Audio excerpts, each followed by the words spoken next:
Assalamualaikum warahmatullahi wabarakatuh.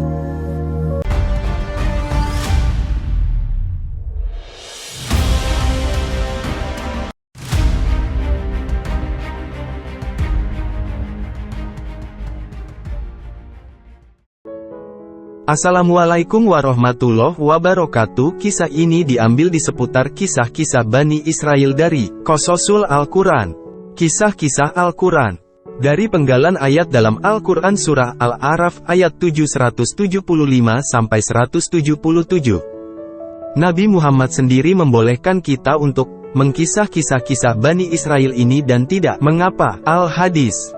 Balaam bin Baura adalah seorang ulama dari kalangan Bani Israel yang hidup di zaman Nabi Musa.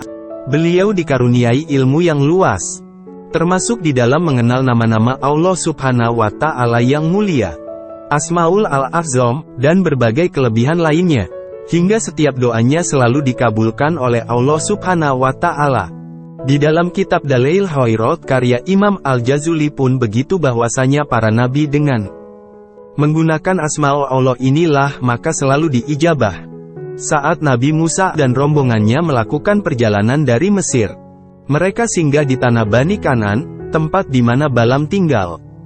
Melihat kedatangan Nabi Musa bersama orang-orang saleh lainnya, penguasa dan beberapa orang pemuka kabilah merasa terancam kedudukannya.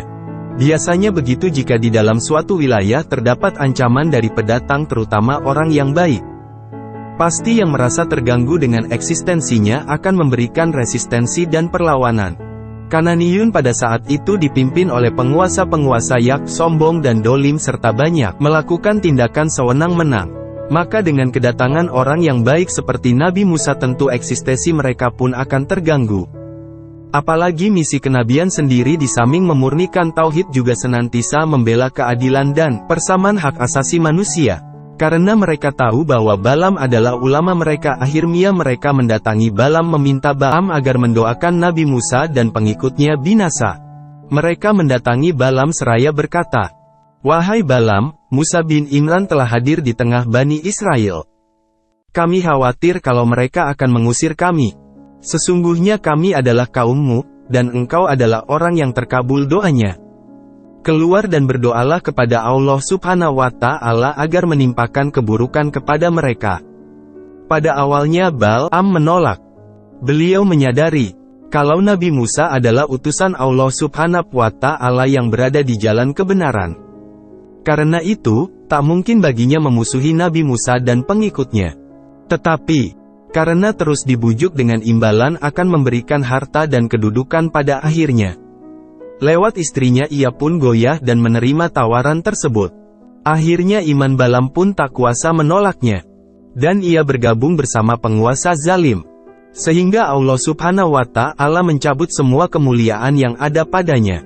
Di antara strategi Balaam ini dalam mempengaruhi Bani Israel yang dipimpin oleh Nabi Musa ini adalah dengan cara mengirim wanita-wanita cantik dari kaumnya untuk menggoda kaum yang sedang eksodus melarikan diri ini. Tentu saja di tengah pelarian dan hausnya hasrat, akhirnya mereka tergoda untuk berzina dan akhirnya kaum Bani Israel mendapat celaka dan siksa berupa wabah.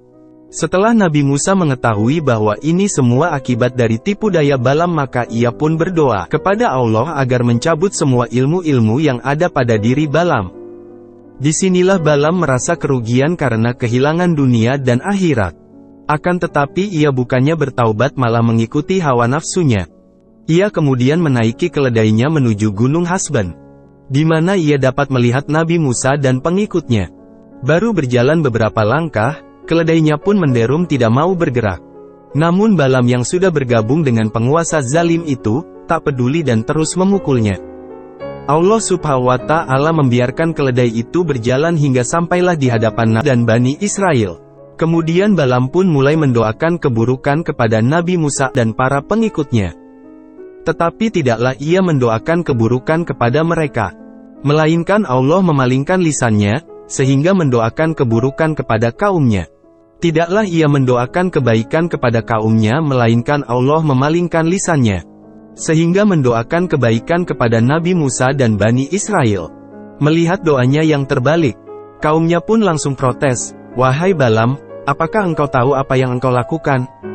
Engkau hanyalah mendoakan kebaikan kepada mereka dan mendoakan keburukan kepada kami." Ia menjawab, "Inilah yang tidak aku kuasai. Ini sesuatu yang telah Allah tentukan."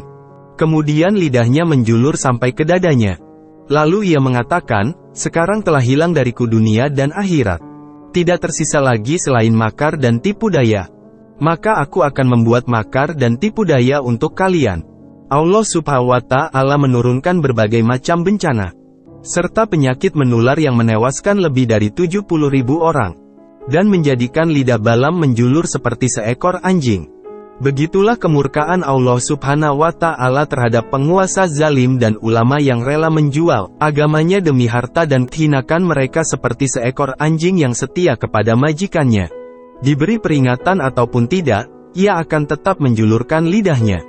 Begitulah nasib ulama yang rela menjual agamanya demi harta, jabatan dan orang yang membayarnya. Semoga Allah kuatkan iman dan Islam kita semua.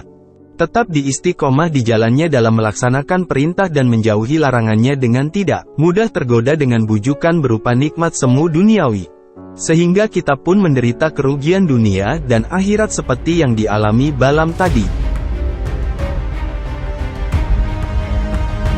Demikian kisah kali ini. Semoga kita bisa mengambil pelajaran dan dapat mempertebal keimanan kita kepada Allah Subhanahu wa Ta'ala.